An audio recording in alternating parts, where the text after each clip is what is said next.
Assalamualaikum dan selamat sejahtera. Saya Iskandar daripada tanamsendiri.com. Hari ini kita nak bercerita tentang cara tanam bawang.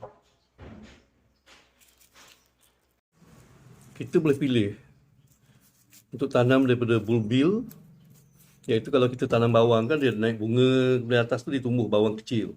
Okay? Itu dipanggil bulbil. Okay? Ataupun kita boleh guna bawang daripada labu ni. Jadi yang ni kalau kita nak guna yang daripada labu tu kita pecahkan. Okay? Pecahkan. Untuk satu ni dia akan jadi satu labu bawang nanti bila membesar. Kalau kita tanam guna bulbil, satu bulbil tu akan jadi seketul bawang. Dia tak pecah. Dia tak pecah jadi banyak ulas ya.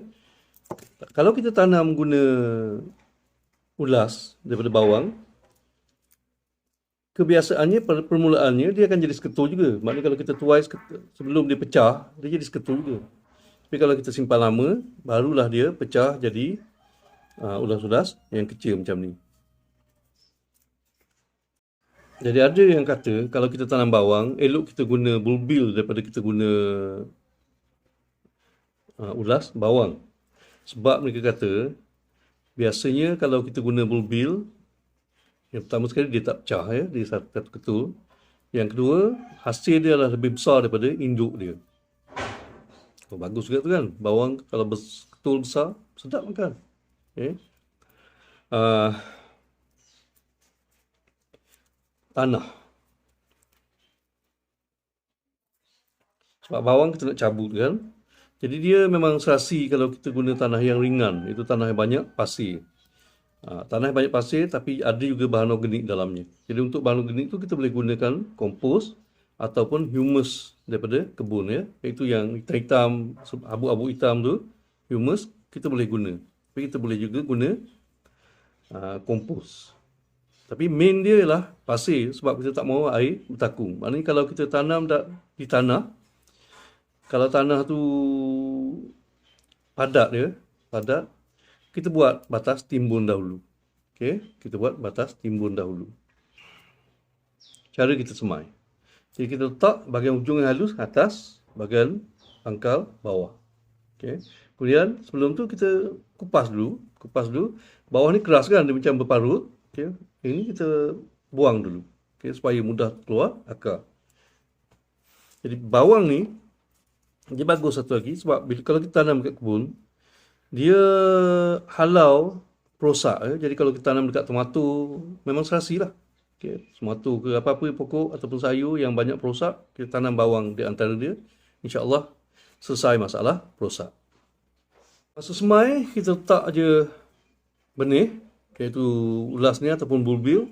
Tanah tu biar lebih kurang tutup dalam setengah inci. Okay, tanah tu biar setengah inci tutup bawang ni. Sebab negara kita panas kan. Kalau negara yang sejuk, biasanya dia akan tanam lebih dalam lagi. Sebab untuk elak frost lah. Tapi kalau negara kita, setengah inci, dah cantik. Kalau tanam dalam bekas, nak bekas besar mana? Yang eloknya bekas 4,5 hingga 9 liter. Satu bekas. Okay. Tapi kalau kita tanam bekas kecil pun sebenarnya tak ada masalah. Cuma saiz tu tak jadi besar lah sebab dia tak dapat nutrien yang cukup. Kemudian bekas tu tak boleh simpan air yang banyak. Kita nak siram basah pun tak serasi sebab bawang dia tak mau basah ya. Keaksidan tanah, tanah yang neutral ataupun asid sedikit je. 6.5 hingga 7 tu dah cantik. Okay, untuk bawang. Kalau kita tanam dekat tanah, kita boleh siram waktu kering je. Tapi kalau kita tanam dalam bekas, sebab bekas memang air terhad, kita pastikan dia dapat lembapan sikit. Okay, biar maknanya kalau 2-3 hari sekali kita siram lah. 2-3 hari sekali kita siram. Okay, bila nak tuai? Kalau yang hard neck, iaitu yang bahagian atas pangkal daun ni keras, yang itu biasanya 2 bulan. Kalau jenis soft neck, iaitu yang pangkal atas ni lembut, itu 2 hingga, yang itu lebihkan lagi, iaitu 3 hingga 4 bulan. Okay, bila nak tuai? Kita boleh tahu dia sedia. Kalau jenis yang dah tumbuh bulbil, kita tunggu bulbil tu matang lah. Sebab kita nak ambil bulbil tu untuk buat benih di masa akan datang. Tapi kalau yang tak ada bulbil, kita bilang daun. Biasanya kan kalau dia tumbuh banyak daun kan. Tapi bila dah daun tu yang masih hijau, tinggal 4 hingga 6 helai, itu maknanya dah sedia untuk dituai lah. Kalau kita nak bawang tu besar sikit isi dia, kalau jenis hardneck ni. Kalau kita nak dia besar, 2 minggu sebelum kita tuai, potong batang dia. Potong batang dia tapi tinggalkan lebih kurang macam tinggi macam ni lah. Okay, daun dia. Kemudian kita potong. Bawang tu kita tinggalkan lagi. Kita tak terus tuai. Tunggu 2 minggu dalam tanah. Masa tu insyaAllah dia akan membesar lagi. Okay, lepas tuai, kalau kita nak curing, kita nak kering macam ni, kita jemur lah. Jemur 4 hingga 6 minggu.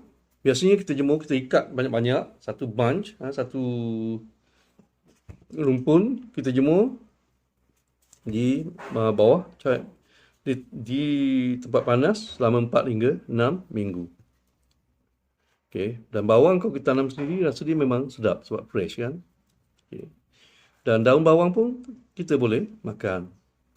Okay. Best. Tanam bawang. Sebab dia banyak khasiat. Janganlah makan mentah. Kalau makan mentah, memanglah mulut busuk. Okay. Kita masak dululah. Okay, jumpa lagi.